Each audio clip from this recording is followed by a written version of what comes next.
Welcome to Beyond the Ocean. Here's a clip from today's guests. You break it down to each element that you're trying to do and really focus on the mechanics. And with surfing, that can be hard because even if you get to a really good wave, yeah, you've got to get there. There's got to be swell.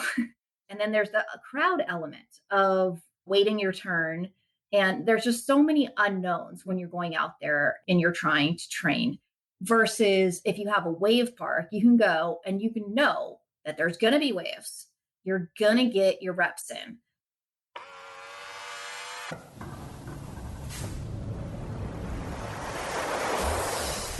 Caught my first tube this morning. Sir.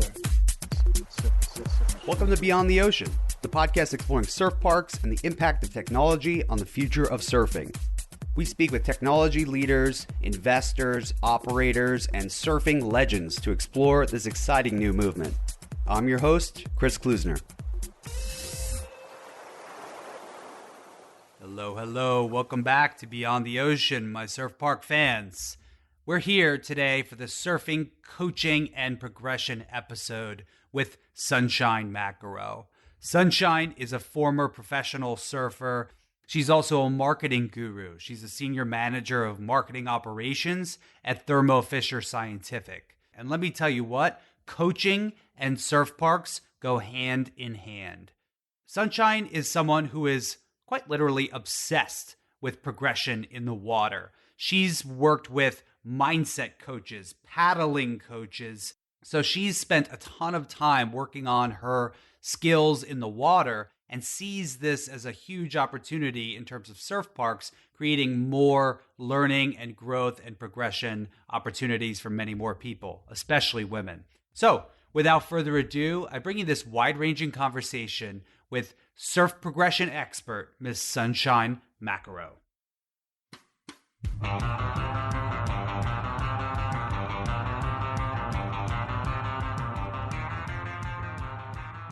Sunshine, thank you so much for coming on the show today. Thanks so much for having me. Sunshine Makarow here. Stoked to be joining you and talking a little bit more about my surf experience and wave parks. Would love to start and get a brief introduction from you. Please do tell our audience about yourself, your background, and what you do. Started surfing when I was 8 years old. I'm going to date myself here. That was back in the glory days of Zuma Beach, Los Angeles County, 1986. Fluorescent neon as far as the eye can see, and Zinca and tight clothes. It was a marvelous time. And started hanging out at the beach all day, thinking surfing looked pretty fun. So started doing that. And always been a big part of my life. Late teens, early 20s, started doing a bit of competition. So did a lot of NSSAs, USSFs, WSAs. Came California's women's champ at one point, came in second in the nation. The championships over in Hawaii. So did a little bit of competition, never really make it on the pro ranks. Always gave Holly back a run for her money. She usually beat me though. Did that for a bit, then decided to crack down, finish up college.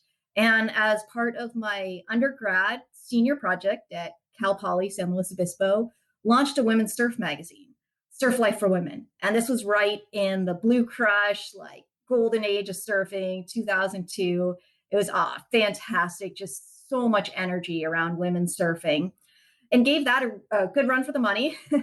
Ultimately, we did close the doors in 2006 on the magazine, and I moved down to San Diego area, started working more in corporate and just surfing a ton for fun, living in Carlsbad and surfing before work, after work, on weekends. That's where I am today. Went back and got my MBA. And now I work at Thermo Fisher Scientific in all kinds of areas, serving science around the world. Right now, I'm in our global services and support. It's fantastic, close to home, so I get to surf all the time and get sent all over the world for the company. And occasionally I can sneak in a little surf here and there. So that's always a nice perk. Amazing. And in terms of digging in a little bit more on Surf Life for Women, what was the magazine all about? What kinds of content was included? kinds of guests did you feature? We'd love to hear a little bit more about that. It was really all about the stoke of surfing. And at that time, Wahine magazine was already out. And that was a really beautiful magazine, too. It was a bit more of like the art and I feel the spirit of it. And with Surf Life for Women, we really wanted to be core and about the sport. We also included a lot of skateboarding, snowboarding, a lot of health and fitness, but we really approached it. I feel like Wahine was a little bit more of the artistic and spiritual side, and we approached it a bit more from the sports, travel, adventure side of it. Wahine actually ended up calling it quits just before we did. At the time, Surfer Magazine and Surfing Magazine were also running women's specials from time to time. So we were basically out there like full time, dedicated, always 100 pages quarterly coming out, all about the stoke, the passion, the sport of surfing, made by women for women with a lot of help from the men also, because I want to be all inclusive, and definitely had a great editor, Brian Dickerson, working with us, helping craft those stories, but really to inspire women, put the spotlight on the women and the wonderful things they were doing. And this is a great time with Lane Beachley winning 6 world titles, with Sofia Milanovic coming up. She won her world title during that time. That was fantastic to see Peru just go nuts as she did that, came home. Kiela Kenley charging, women getting their first event, Bonsai Betty putting on a pipeline event for the women, Rochelle Ballard just taking it to the next level. So, and then, just these little Groms. I mean, Steph Gilmore and Karina Petroni were just like these little 12-year-old Groms coming up at the time. Bethany Hamilton, that's when the incident with her happened. And, she got some wild cards into events. And it was really an exciting time in women's surfing. Would love to talk about your relationship with surfing now. And it sounds like you're still incredibly involved in the industry and close with many of sort of main competitors, and you get a lot of water time yourself. How would you describe your relationship with surfing now? In a nutshell, I mean, I can't live without surfing. It's the reason that I get up in the morning, and even if I'm not surfing every day, that's definitely what I'm always thinking ahead to. I'm checking the waves every day, whether I can surf or not. Sometimes maybe not till later if I have early morning meetings and I don't want to know that it's firing and I'm missing it. Might not do that. But pretty much always thinking about my next session, my next surf trip, my next vacation, where I'm going to get some waves. So stay up to date on things. I have a lot of friends that work in the industry. Izzy's a great friend of mine with Surf Diva. She probably keeps me closest to what's going on. And Shelby Stanger she's obviously like all outdoor adventure, but a lot of friends that are still involved there and keep me active. Obviously with Surfline, you're going to see all those articles all the time, kind of keep up with what's going on. I do love watching the contests, but I have to watch out because you think, oh, sweet, like Tatiana and Carissa are going, I'll watch that heat. And then you're like, oh, wait, Gilmore's up next. Like, I got to watch that one. You're like, oh, wait, Lakey. And then before you know it, what was going to be a half-hour diversion becomes 3 hours, and I'm way behind on my work. So as much as I love to watch the contest, I have to like pull back a little bit because before you know it, the days half gone. So love to stay involved with what's going on. And more importantly for me, it's a little bit less about the industry and the competition. That's a point of interest, but just getting out there and enjoying myself in the water and improving. I'm a big fan of anything I'm doing. I always want to be improving. So whether that's like my professional career and that continuous improvement and development, or my health and fitness, whether it's, surfing and being able to paddle faster, catch more waves, get better flow, do better turns, or anything you're doing, running. Let's say you always want to improve your speed, how fast you're running a mile. So I'm a big fan of it. If you're doing something, you want to be improving yourself at it, not to get stale and just boring with it. It makes complete sense, and I can appreciate that mindset. You've done a ton of coaching and personal growth, especially related to surfing, and I was hoping you could share with our listeners some of the many coaches you've worked with over the years and how they all stand out and are unique, and really what stood out to you as some of the most important elements for coaching in a surf context? Working with coaches, I wish that when I was competing, I had known about these folks because might have been a different story with what happened. When I was on the US amateur team, we had some coaching, but it's nowhere near what the team now has. It's kind of get together and go to some competitions, but not this full training program. So, first exposed back then when I was about 20, 21 years old. And then for about 10 years or so, didn't really have much going on with coaches. And then revived it when actually my cousins were going down to Costa Rica, said, "Hey, why don't you come with a trip down with us? We go, we hang out with Jim Hogan. He takes photos and gives us some coaching as well as just driving around, showing us what's up."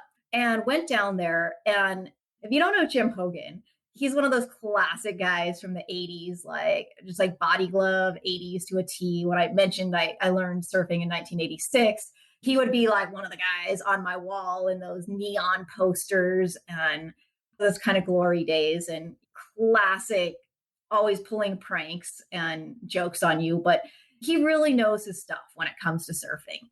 And what he'll do is he'll set up and take photos and just sequence, which he likes a lot better than video, because then you don't have to like stop it and go frame by frame. You already have that.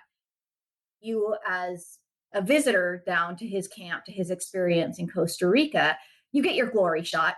You can put on the wall, like, oh, that frame's kind of weak, not really throwing spray, kind of catching an edge. Oh, that's the one. That's the one. I'm going to blow that up, put that on the wall. But then he'll give you analysis during it. He's like, all right, well, you started your turn a little bit too late. It's kind of coming okay here, but then like you got your back arm like up in the air, like you're waving at a concert, like you need to get that down across your body. And he'll start just like rattling all this off to you. And it can be a bit overwhelming because you're there and you're like, oh man, I thought I killed it on that wave. And then you start getting all this analysis, but it's coming from a place to help you improve. And I mean, you can take it or leave it. And in the moment when you're there, generally you go on these trips, you're there for a week or two and you're like, oh, being over flooded with all this information coming in. And what do I actually work on? Couple big takeaways I had from him is, number one, the back arm, especially front side turns. Oh my God. It's like, yeah, like throw your hands in the air, like you just don't care. Not so much for surfing. Really wanted to cross, almost like your arms coming across your body, like you're checking your watch on your wrist. What time is it? That's really where you're going to get that rotation and power in your turns, because it's not about having like the biggest thigh muscle thing going into these turns, but having that right technique to use your full body in it. So that was probably the biggest takeaway there. And then the second thing is, like I said, Jim's quite honest and abrupt sometimes. So he told me that I paddled slower than his grandma, and his grandma was dead. So he'd be like, "You paddle slower than my dead grandma." So I'm like, but I'm paddling as fast as I can. Like literally, like I probably look like a cartoon character, like arms going in these little like circles, but it just wasn't really working. And he didn't really know how to improve that. He's kind of more the on the wave, riding the wave guy. So kind of filed that away. Okay, I'm paddling slow. Don't really know why, because I'm paddling as fast as I can, but slow. So kind of filed that away. And a few years later, I was just doing actually I had done some like YouTube searches of like, paddling technique, how to paddle faster, and started seeing this one guy, Rob Case. And he had this online surfing paddling academy, which looked like a lot of pool training and workouts. And I'm like, I don't know if I really want to do that. But, kind of kept it on the radar, signed up for his email list, and then saw when he actually had this whole weekend workshop at his place up near San Francisco on the Back Bay there. So it was this whole workshop where you go and basically have your paddling technique analyzed and then do a lot of flat water work to work on the exact mechanics that are hindering you, as well as a little bit of surfing as well. But the main gist of it was the paddling. So went up there, he had one of those infinity pools where you jump in and the current starts going for a minute and a half. He like puts it up and like you're going as fast as you can go, and he's recording you. And then he starts analyzing, breaks down, like there's certain things that people do wrong. Not everyone does everything wrong, but where exactly you're going off track. And then he'll start giving you drills to fix what it is. So a lot of times it might be like you're overreaching. So you're using more of your shoulder rather than your lats and your full body. Or you could be like not coming in, like you could be side swiping, which is going to not under the board, which is going to make that you're not getting the full effect of like using your arm like an oar or paddle and really pushing back and where you're going to get the maximum technique. So in that minute and a half, I probably did twice as many strokes as the guys to stay in the same place, but it's because I didn't have good technique. Really over the next 3 days, focused on that technique and the drill so that I could be more effective. Actually ended up doing a second workshop with him when he came down to San Diego at the Mission Bay Aquatic Center, and then went on a trip with him to Indonesia to work on more paddling and positioning. So I feel like over time, my paddling has improved immensely. And he could probably give you the metrics because he does like this really fancy hookup where he puts like what Olympic swimmers will use. He'll put that on you to measure like your average speed, your maximum speed, your power, videotape above and below water to see your technique. And he'll be able to compare those readings from each time you worked with him and give you that. I think that first workshop, my paddling improved like 23%. Just how much effort, that same minute and a half at the end versus the beginning where I got there. So love working with him because it ultimately comes down to when you're paddling for waves, like if you don't have the right technique and positioning, you're going to miss the waves and it's all about the reps. So if you're missing waves, it all comes down to it. So grateful to Jim Hogan for identifying that problem. And then for Rob for helping me with it. Last coach I'll mention is I did go on a women's surf trip to the Maldives a few years ago, worked with this great coach, Yvonne, who I'm not even going to try to say his last name, a great guy from the Canary Islands, runs Elite Surf Academy. And he's more the technique. So with him too, it was really smoothing out my surfing because I do a lot of setup, like 1-2 turns. And I thought I was being awesome, like Tom Curran at Honolulu Bay or something but then I saw it on video and he's like, why are you doing that? You're killing your speed. Focus on just being smooth, like one big long turn, come up and do that. So really focused on that in the Maldives. And it's a whole different, when you're talking reef waves like that, and you have this whole playground to set up these turns and do it, becomes a whole different ball game. And so actually from him, worked on that and not only smoothing out my surfing, went to being more of a quad surfer rather than a thruster, which pretty much my whole life I had been, and also worked on some different fin setups. 3 different coaches, totally pinpointed in different areas. And from here, still really want to work on the positioning. And there's always mechanics. And that's why I just can't wait to get out to some of these wave parks and really isolate. I've never really gotten barrels cracked.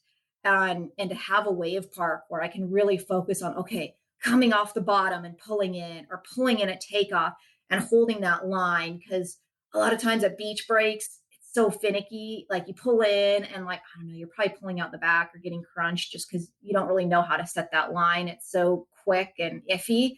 And then you get to reef breaks. And if you only go to somewhere like the Maldives or Indo once every 2 or 3 years, kind of a little scared to pull in sometimes. So, I think it'd be fantastic next up to get to some of these wave parks and really focus on that barrel technique and being able to not only pull in, but stay in and really hold that line and actually ride the barrel.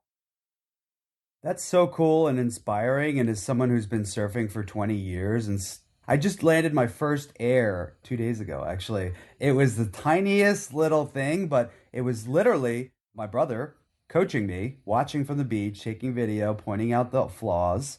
And wow, wouldn't you know, in an hour of actively trying, I improved it. Similar to the paddling thing, my wife is a surfer, but also was a varsity swimmer. And she was smoking me in the pool. I thought my paddling was so good. And I realized, wow, I'm overreaching and I'm not even using my legs. I'm a tall person. Why not use... Phelps uses his legs. So inspiring to hear how you've sort of broken down your surfing into all those subcomponents and really just focused on improvement of those things. And It's been many years in the works, so I think that's might also be eye-opening for folks to hear about how long it takes to get really good at surfing. And I'm still trying to get really good. it takes a long time, but I think surf parks, and to your point, I'd love to jump to your views on surf parks sort of in general, like, and then more specifically, if you've visited, I understand you've spent some time in the one in Orlando, haven't spent too much time in some of the newer parks, but we've talked a lot about surf parks in general as a coaching hotbed. It's a place where you can really start to accelerate the timelines for this kind of stuff and maybe not have to fly to the other side of the planet and get on a boat and, go through all this to do it. So I'd love to hear from your perspective, what's so exciting about surf parks from a coaching perspective and any experiences you can share that you've had. I see it as being just the ultimate training ground. In any sport, I mean, you've got like if you play baseball, you jump in the batting cage. If you play golf, you go to the driving range. I mean, even skateboarding, they've got places like I think it's the Woodward Camp where you go and there's like all these foam pits and trampolines, and you break it down to each element that you're trying to do and really focus on the mechanics. And with surfing, that can be hard because even if you get to a really good wave, yeah, you've got to get there. There's got to be swell. And then there's the crowd element of waiting your turn. And there's just so many unknowns when you're going out there and you're trying to train versus if you have a wave park, you can go and you can know that there's going to be waves. You're going to get your reps in. It doesn't matter. Like you could show up at the Maldives and you're like, sweet, pull up, it's firing, 6 foot, jump out there, and then 3 other boats pull up. And now you went from, catching 10 waves an hour to like 2 waves an hour. And it's real hard to improve when worrying about jockeying for positioning. And then, if you do catch a wave, maybe you don't try different things because it's a very precious commodity now. Versus if you go to the wave park, and you can really break it down and focus too, almost like you would with skateboarding and a ramp of like, hey, today I'm just going to work on my front side top turns. And you can go out and just specifically focus on that. It's really interesting. You hear this term muscle memory. And what it actually is, I've been reading this book called The Talent Code. It's myelin, myelin. It's the sheath that goes around your neurons. So motions that you do very often, it wraps around those neurons so that they go faster. And you can kind of know, like if you're doing something you've never done before, it's very awkward or something you don't do very often. Versus like when you get that quote muscle memory, it's actually that the neurons have been quote coated with this myelin so they can fire faster. Almost like you don't have to think. It's that second nature. And that's what you really want to do with anything you're trying to get better at. And that's why you break it down. Even like the batting cage, like you might sit there and just be like, okay, now for the next 50 pitches, I'm just going to focus on bunting, or now I'm going to swing away, or I'm going to try to hit it to right field or to left field. And you can do that with wave parks now. And with the variety of waves, I mean, I've seen at Waco where they'll set it up. Okay, like let's work on the airs or let's work on the barrels or give me a nice section to hit. And you can just get your mechanics. And then you can, keep watching it on replay. So you can just go back and get that whole mental note. And it's not like, okay, we got to come in, like get some lunch, wait till the tide's right or the swell comes back up. Like you can just be right back out there and focusing on and breaking it down into those components where also too, if you're in the ocean, it might be like, okay, you're working on the full wave and whatnot, but the wave park, you could really just break it down into each of those little areas that you want to build on and take basically then your training and your advancement. I mean, you could amplify that, exponentially in terms of how fast you can improve. Yeah, the consistency and the ability to just learn something, try it, get out, try it again, instead of waiting on the tides, waiting on the swell, waiting on the conditions and jockeying for waves. Yeah, makes so much sense. You visited a surf park. It's been quite a long time since then, but it was Typhoon Lagoon, right? Typhoon Lagoon, yeah. It was 1999. And I think at that time in the world, there was 3, maybe a half dozen wave parks total. Like obviously the one in Arizona where Rick Kane came from before, he went to Hawaii and won the Pipe Masters or came in second. But I believe there was Typhoon Lagoon. There was one in Japan under some dome where they were doing like incredible shows. But It was very rare at that time. So we did, as part of the US amateur team, Disney was kind enough to invite us to come out for a few hour training one night. And it was wintertime. I think it was like January, February kind of time frame. And a nor'easter was coming down the coast, which meant that it was cold and windy. So here we are in Orlando. The water, I mean, the pool water is like 85 degrees, beautiful, nice. We're all putting on wetsuits because we're standing there in like rain coming down at a 45-degree angle, wind whipping around, and the whole team's waiting for their jump in for your turn. And there's about 20 of us there. I can't remember how many waves came. It was probably like every 2 minutes there was a wave. So you're sitting there waiting, waiting, waiting. And then when it's your turn, you jump in. And they did do the left, the right, and the split peak in the middle. Now, if you're doing the left or the right, you basically jump in and hang out right next to the wall. And if you go to split peak, you paddle over to the center. But in all cases, then you stare at the wall, which is about 20 yards in front of you. So you're staring at this wall like you would stare at the horizon. But then you hear this boom, and then you have to turn and start paddling. But it's very hard to know how fast to paddle, because in the ocean, you're used to tracking it from out on the horizon. And you're watching it a lot of times, like you might paddle out a little bit towards it first and then decide to go right or left or in. But yeah, you're kind of tracking it the whole way, almost like in baseball with a fly ball. You know, if you're playing outfield, you'll take a look, take a step back first, and then decide, where am I going to go to catch this? Same with the waves. So I jumped in for the left, and I don't remember if this was my first wave, but it was the first wave on the left. And boom, turn and start paddling. Paddled a little too far, misjudged it. Wave broke on my back.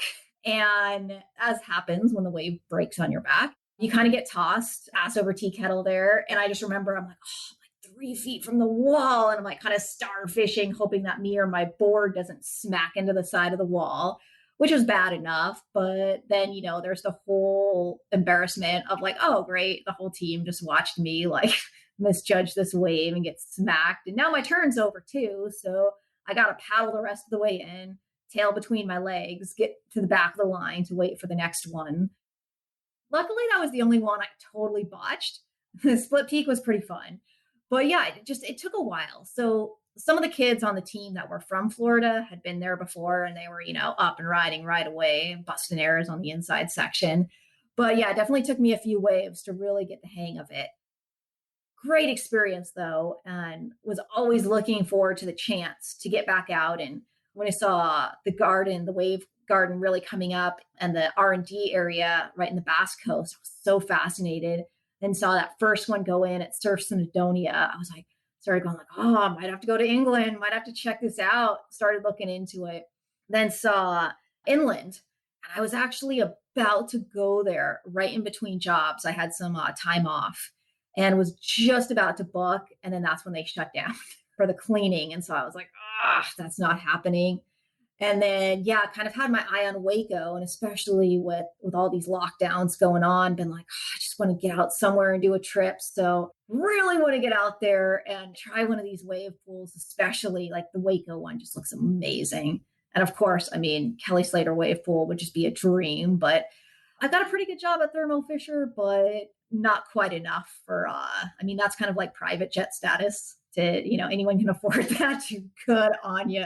I wish I was there with you. So I'm really looking forward to trying out some of these other wave parks, but not just yet.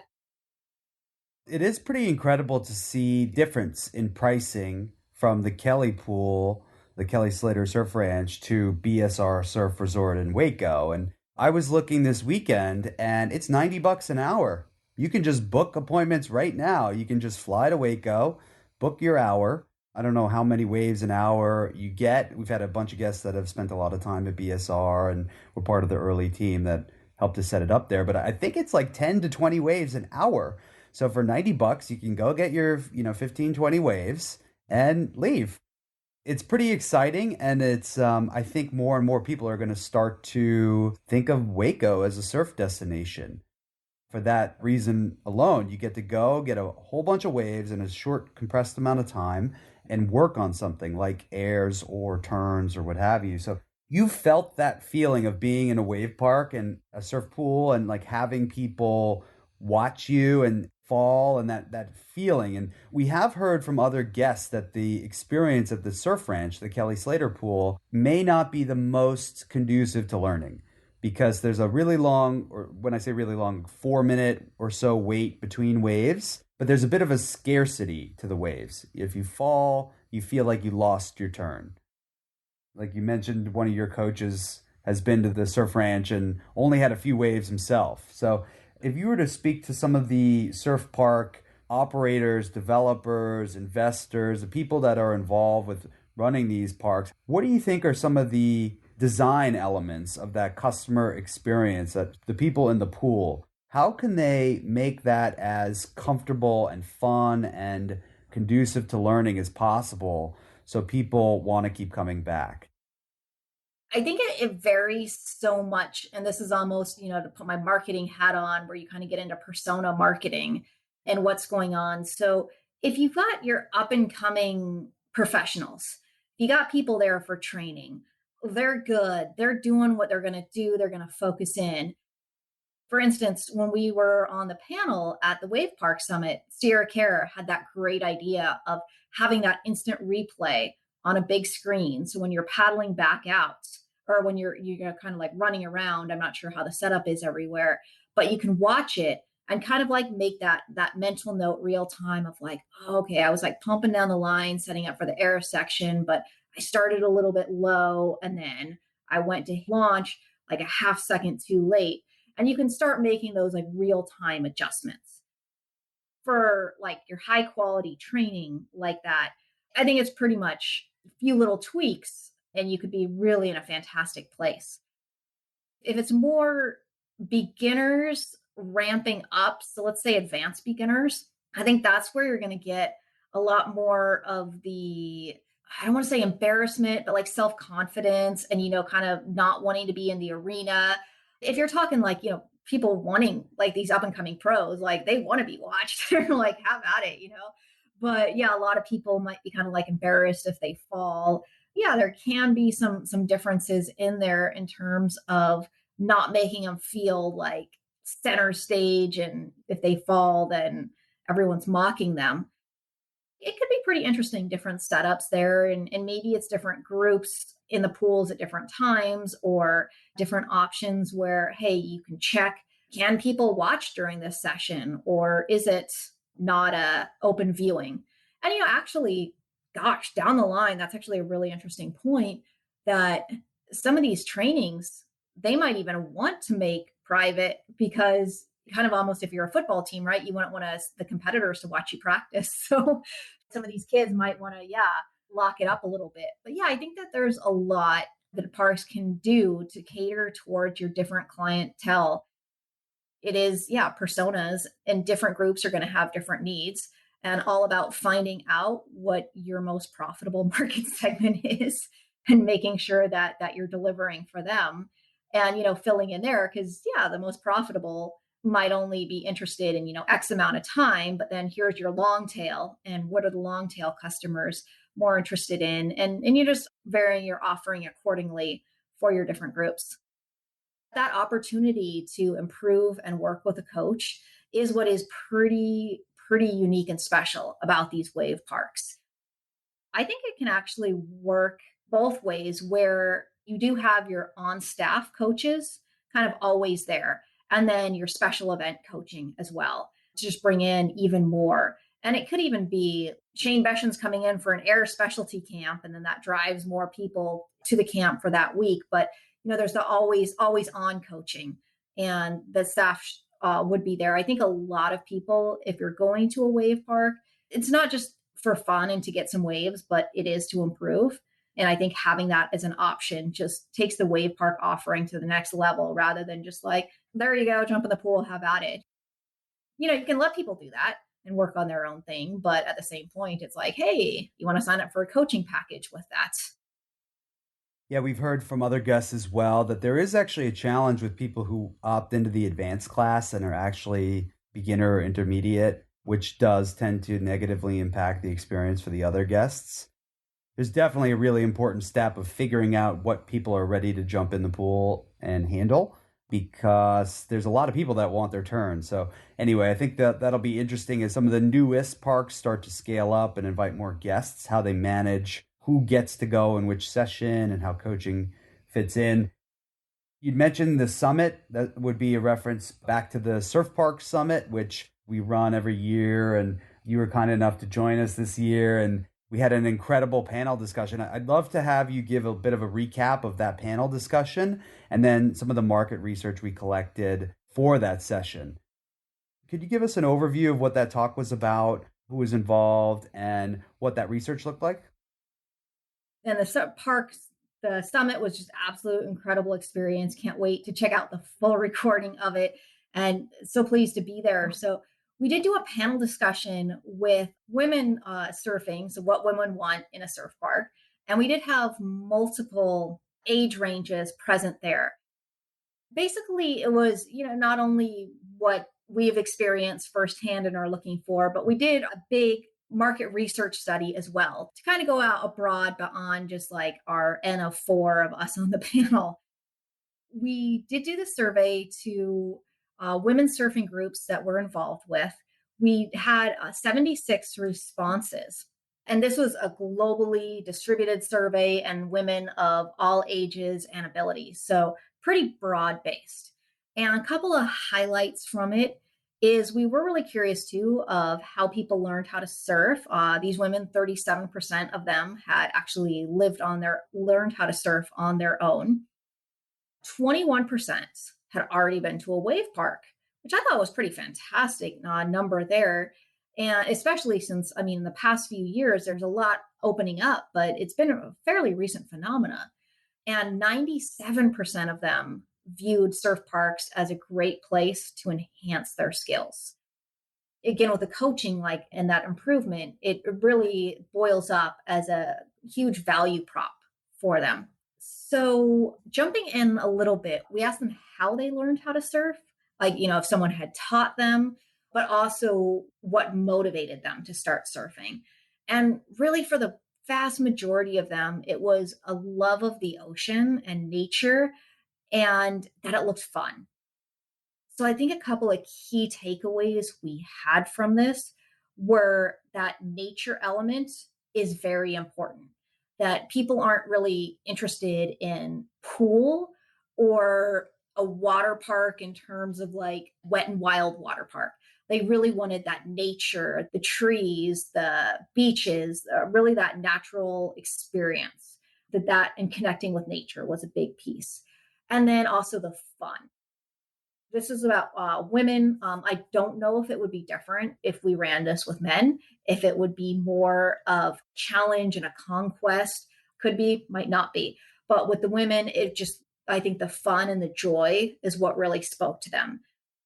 With surf parks, knowing that any marketing that you create geared towards women is to really play up that fun angle and also the natural experience. And I know so many of these parks have done such an amazing job just creating that landscaping and that feeling of this is not just your wet and wild water park. This is a great experience.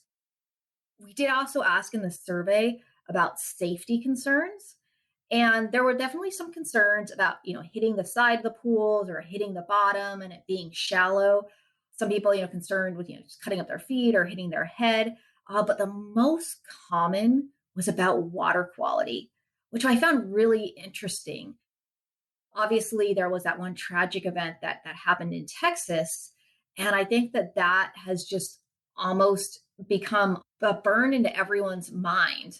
And, it's a one tragic experience, but it kind of, everyone goes back to that.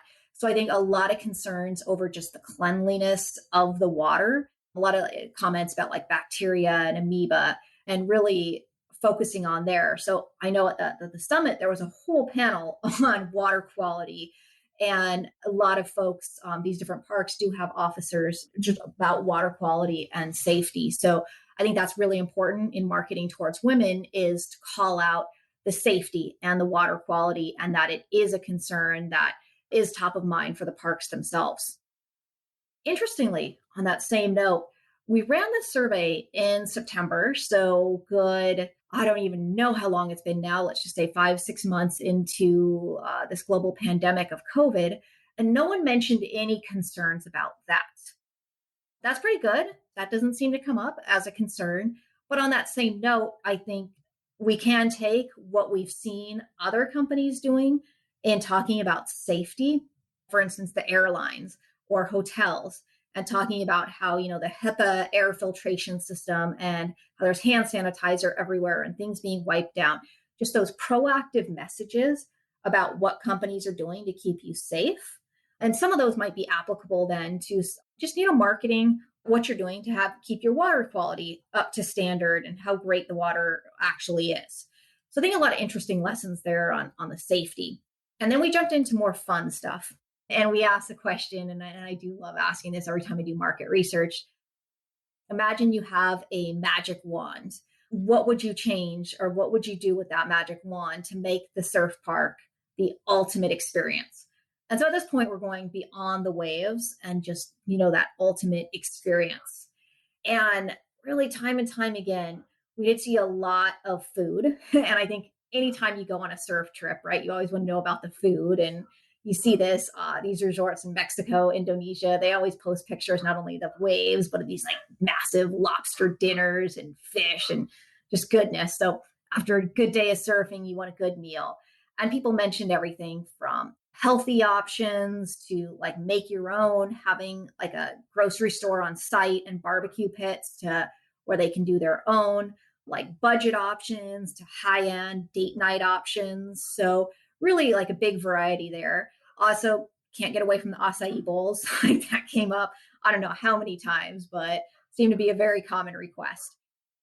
So other than the food and the waves, obviously, women focused on the temperature, which any of you out there have a wife, a girlfriend, daughters, you'll know how miserable it is for women when we're cold, especially when we're wet and cold. It's just not going to be pleasant for anyone. They had mentioned things, and obviously heating the pool itself could be very costly, and I don't even know if that's possible in some cases. But having not only like hot tubs available after, hot showers, even like heat lamps when you're waiting to get in the pool, kind of like, when you're at an outdoor event, outdoor dining, those patio heaters, that having a sauna room, but basically those chances to get warm again and also easily dry your wetsuit and anything else. So warmth, heat, big factor there, as well as things like at the gym, private locker rooms, places that blow dry your hair, get changed, things like that. For the women, another big takeaway was having childcare. Because a lot of times they could be coming, if it's a family event or if it's a single mom, they've got the kids with them. And the only way they're going to get some waves is if someone's watching the kids. And it's nice to have the kids' activities too, like the kiddie pools and maybe even some lessons for kids. But I mean, just somewhere that, hey, mom's got her hour lesson booked now. We drop the kids off at the child care center, go for the lesson, then come back and I'll get lunch together. I've seen this a lot at gyms too, where I go to EOS Fitness. And yeah, if it weren't for the childcare there, a lot of people want to get their workout in. So really interesting insight there. Final kind of piece here, we kind of touched down before, the landscaping and the nature experience. I mean, people wanted to, feel like they're at a tropical oasis, make this feel like this is an actual vacation, and maybe some little beach areas with hammocks. Everyone likes a nice nap. And then other activities related to health and fitness. So for instance, if there's gym with doing surf specific training, if there's yoga and Pilates, but really creating that entire experience so that you are going there, not just for your hour session, but it is a destination of itself and all these other elements to make it a true vacation. The other piece that we had asked if people had been to other surf camps and resorts and what they liked best about that, aside from the surfing. And the biggest piece, even bigger than food, when you go to these camps, is the chance to make new friends. I think if anyone's been that, if you've been to Tavarua for a week, if you've been to a resort down in El Salvador and you're there 20, 30 other people, and you're eating all your meals together, you're surfing together, you create these like bonds of friendship that you stay in touch with them. You might schedule future trips together, but it's just a chance to get to know people that you never would have met otherwise. And so I think with wave parks, creating that chance for that connection. So especially if it is signing up for, not just coming in and doing your 1 hour session, but, if you're selling packages and making it a weekend deal, a week deal, that chance to build those connections and friendships are really a value add to the women's market. The other piece that they were very concerned with, and you kind of touched on it before, in saying like, oh, how do we know, do we put this person in the advanced session or the intermediate section? But tying in with that is the crowd limits and the etiquette briefings. Because a lot of folks, out in the ocean, you just get so frustrated with there's those wave hogs that are just taking off on everything and don't ever take turns. Or there's like the clueless beginners on the inside that are getting in everyone's way, people that are paddling back out and like getting your way on the shoulder rather than duck diving the white water. So really a lot of concerns over making sure that etiquette rules are followed, that they're briefed on and followed, and that there are crowd limits and those rules are respected.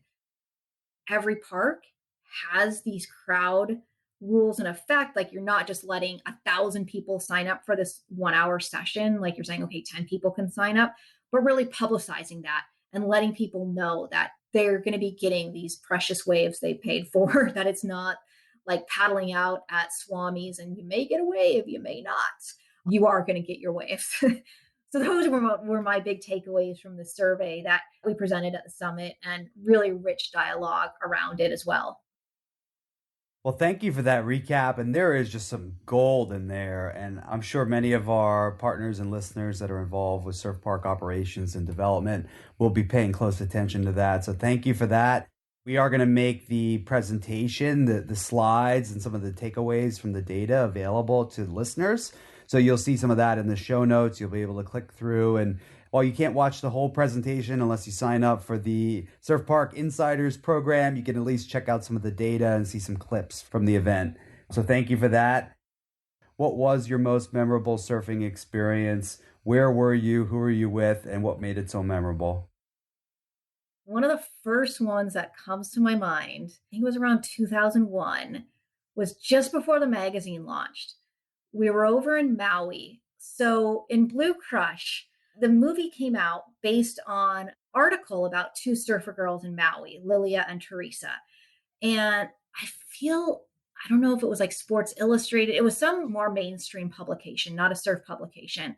Writer came out, girls Lilia and Teresa, like 14, 15 years old, did this whole profile story on them. Now, Blue Crush, like all things Hollywood, right? Like totally became this girl dating this like football player, totally different story. But anyways, we went to Maui to stay on Lilia's family's organic farm to get like the story behind the story since Blue Crush was coming out. And we went to this break near her house, Maui, near Hana.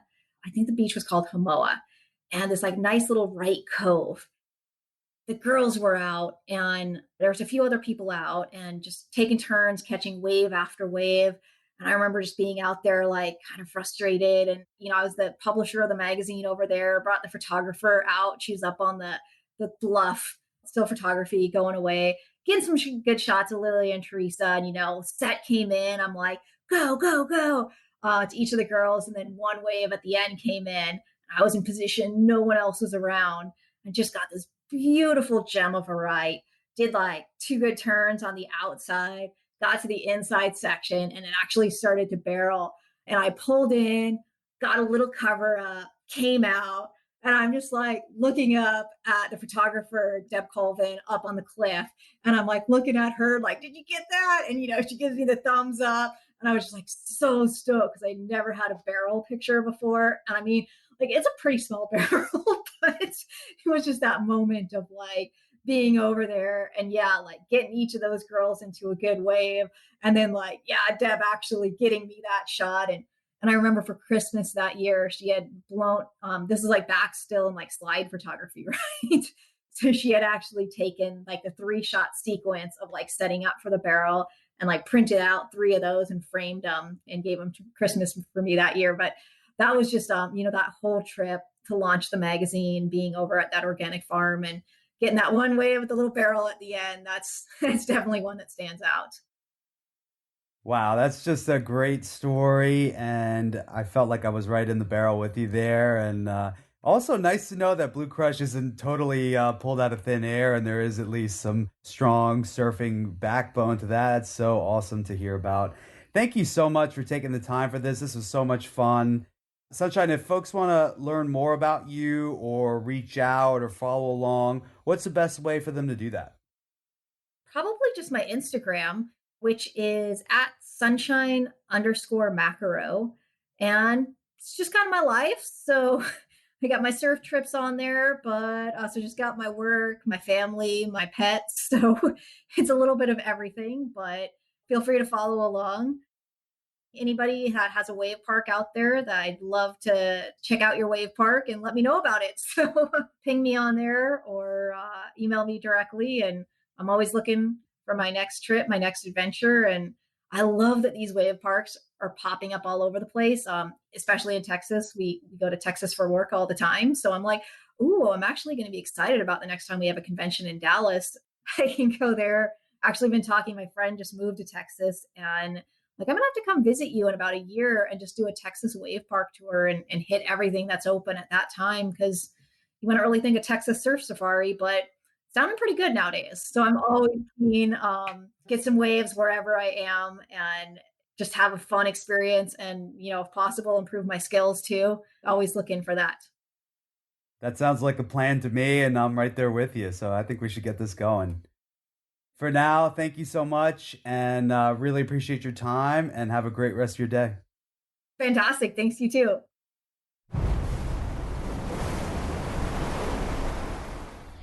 Hey everyone, here's Chris again. Thanks for tuning in to today's episode. For those of you who want more information on surf parks and the topics covered in these episodes, Surf Park Central's Insider membership might be for you.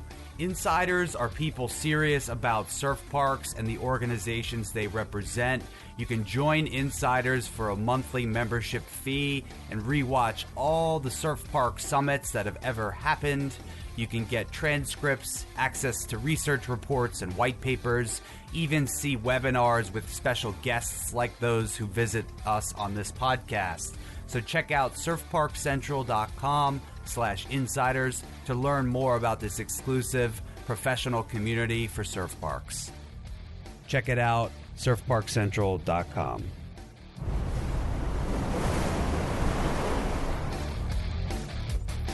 Thanks for listening, guys. This is Chris Kluesener again, just with a few last-minute thoughts.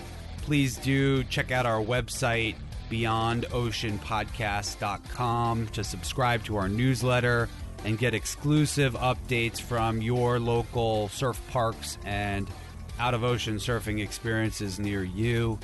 You can also learn more about our sponsors and the incredible guests we host on the show. You can also access show notes and links. Anything that's covered in the podcast will be featured on the website. Again, it's beyondoceanpodcast.com. Check it out.